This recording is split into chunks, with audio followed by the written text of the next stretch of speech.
memecahkan kaca, dan membakar gudang. Apa yang awalnya hanya perselisihan perburuan kecil telah meledak menjadi pemberontakan di seluruh benua. Dari Tanzania, Kenya, hingga Afrika Selatan, kerusuhan anti-China menyebar seperti api.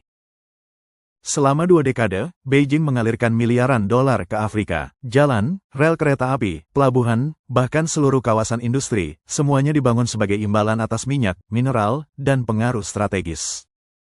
Angola, yang kaya akan sumber daya, menjadi salah satu permata mahkota Beijing dalam Kekaisaran Belt and Road. Perusahaan China memenangkan proyek-proyek besar, pekerja China berdatangan berbondong-bondong, dan pedagang China dengan cepat mendominasi pasar lokal. Di permukaan, ini tampak seperti situasi yang saling menguntungkan. Namun di balik janji-janji yang mengkilap, kebencian membusuk. Pekerja Afrika mengeluh jam kerja yang panjang, kondisi tidak aman, dan diabaikan untuk promosi. Masyarakat menuduh proyek-proyek yang dijalankan China mencemari sungai dan merusak tanah. Selama bertahun-tahun, pemerintah yang bergantung pada pinjaman China mengabaikan suara-suara ini. Namun, kemudian muncullah era media sosial. Video-video bentrokan, perampasan tanah, dan pelecehan manajer menjadi viral, memicu kemarahan jauh melampaui batas lokal. Di Angola, kemarahan itu akhirnya meledak. Aksi mogok di pabrik tekstil China berubah menjadi kekerasan setelah penjaga keamanan dilaporkan menyerang para pekerja. Dalam beberapa jam, protes berubah menjadi kerusuhan besar-besaran terhadap bisnis China. Polisi tidak bisa mengendalikan massa. Pada hari kedua, Luanda tampak seperti zona perang, pabrik-pabrik hangus, toko-toko rusak, dan jalanan dipenuhi barang-barang yang dijarah. Dan itu tidak berhenti di situ. Di Dar es Salaam, Tanzania, massa menyerbu fasilitas pelabuhan yang dikelola oleh kontraktor China. Di Kenya, para aktivis berunjuk rasa menentang eksploitasi asing. Di Afrika Selatan, demonstrasi berubah menjadi kekerasan. Di seluruh benua, satu percikan telah menyulut api yang tidak bisa lagi diabaikan oleh Beijing. Saat penerbangan evakuasi mulai meninggalkan Angola, menjadi jelas bahwa ini bukan lagi hanya krisis lokal. Ini adalah pemberontakan di seluruh benua, mengancam tidak hanya investasi China, tetapi juga seluruh cengkeraman mereka terhadap masa depan Afrika. Di Kenya, kekacauan meletus di kawasan industri yang dibangun China di Mombasa. Para pengunjuk rasa memblokir jalan akses, membakar truk pengiriman, dan memaksa pekerja asing melarikan diri di bawah pengawalan polisi yang ketat. Di Nairobi, massa menjara toko-toko milik China di seluruh distrik bisnis pusat, sementara polisi kemudian mengakui bahwa mereka lebih fokus mengamankan kedutaan daripada bisnis swasta. Afrika Selatan menyaksikan eskalasi yang paling terorganisir. Di Johannesburg, serikat buruh yang kuat mengadakan unjuk rasa besar-besaran di luar pusat logistik China, menuduh Beijing menghancurkan industri lokal dan menerapkan praktik perburuhan yang mendekati perbudakan. Bentrokan segera pecah dengan pasukan keamanan swasta, menyebabkan beberapa orang terluka dan memicu penutupan beberapa gudang China. Beijing tidak membuang waktu untuk bereaksi. Kementerian Luar Negeri mengeluarkan peringatan mendesak kepada warga negara China, melabeli Afrika sebagai zona berisiko tinggi. Penerbangan charter dikirim dan bahkan kapal angkut angkatan laut dikirim untuk mengevakuasi warga dari Angola, Tanzania, dan Kenya. Media pemerintah menyiarkan adegan emosional keluarga yang naik pesawat evakuasi, menggambarkan mereka sebagai korban histeria anti-asing sambil dengan hati-hati menghindari penyebutan keluhan yang lebih dalam yang memicu pemberontakan.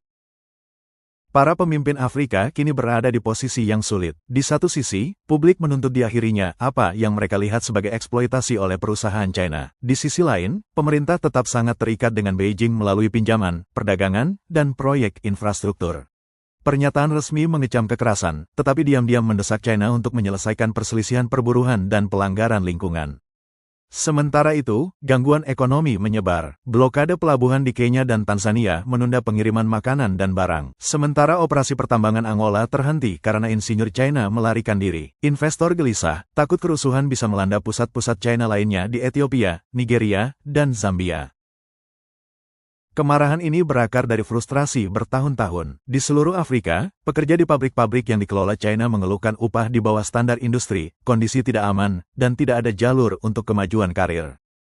Posisi manajemen seringkali diberikan kepada staf China yang didatangkan, meninggalkan warga lokal yang berkualitas dikesampingkan. Praktik-praktik ini memicu persepsi bahwa proyek Beijing melayani agendanya sendiri, bukan tenaga kerja Afrika. Perusakan lingkungan menambah bahan bakar. Di Angola, penduduk desa menyalahkan kilang minyak dan tambang China atas sungai yang tercemar dan lahan pertanian yang rusak. Di Kenya, deforestasi yang terkait dengan konsesi penebangan China memicu kemarahan.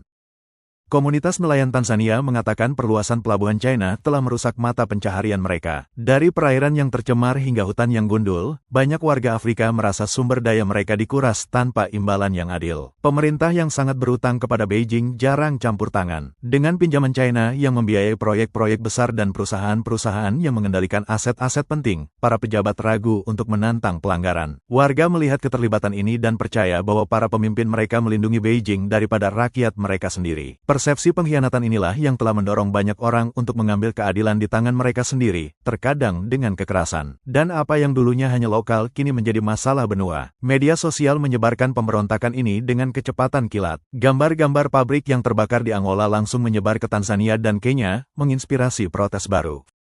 Video-video toko yang dijarah di Nairobi beredar sebagai seruan di Johannesburg. Keluhan sedikit berbeda di setiap negara, tetapi cerita yang lebih besar, eksploitasi, ketidaksetaraan, dan kekuasaan yang tidak bertanggung jawab, sama di mana-mana. Percikan di Angola kini telah menyulut api di seluruh Afrika. Apa yang dimulai sebagai perselisihan perburuhan yang sporadis berubah menjadi gerakan perlawanan di seluruh benua yang mengancam tidak hanya investasi China, tetapi seluruh masa depannya di tanah Afrika. Gelombang kekerasan yang menyebar dari Angola ke seluruh Afrika telah meninggalkan luka yang dalam pada komunitas lokal dan China. Dan kerusakan melampaui kaca pecah dan pabrik yang terbakar.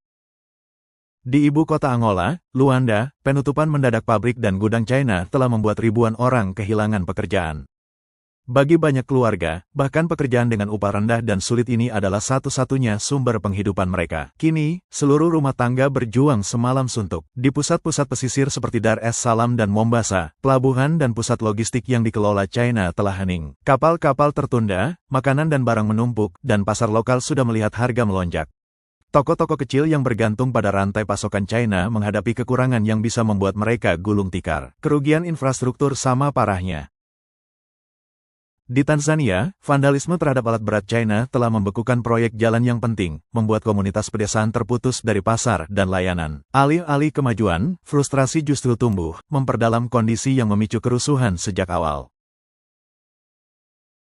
Bagi warga Afrika, kerusuhan ini adalah seruan putus asa menentang eksploitasi dan pengingat pahit bahwa pemerintah mereka sendiri seringkali gagal melindungi mereka. Bagi pekerja China, kekerasan ini mengonfirmasi ketakutan bahwa mereka tidak dilihat sebagai mitra, melainkan sebagai penyusup. Ketidakpercayaan semakin mengeras di kedua belah pihak, membuat jalan menuju rekonsiliasi menjadi lebih sulit. Dampak ekonomi sudah terlihat.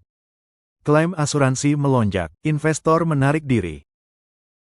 Pemerintah Afrika menghadapi pilihan yang tidak mungkin. Mereka membutuhkan modal China untuk membangun kembali, tetapi warga negara mereka menolak pengaruh Beijing lebih keras dari sebelumnya. Dan proyek Belt and Road China yang dulu dianggap tak tersentuh, kini terlihat rentan terhadap keruntuhan jika kerusuhan menyebar lebih jauh.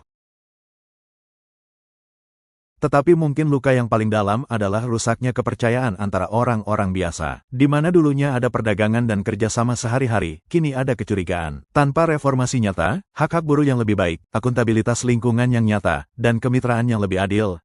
Krisis ini tidak hanya akan tentang properti yang hancur, tetapi tentang hubungan yang telah dibangun selama puluhan tahun yang berantakan. Apa yang dimulai di Angola bukan lagi krisis terisolasi. Ini adalah tembakan peringatan pada fondasi peran China di Afrika. Selama bertahun-tahun, Beijing menjual ide kemitraan, pabrik, rel kereta api, pelabuhan sebagai imbalan atas sumber daya dan pengaruh. Tetapi gudang yang terbakar dan evakuasi massal menceritakan kebenaran yang lebih pahit. Kemarahan publik dapat menghapus bahkan ikatan ekonomi terkuat dalam hitungan hari.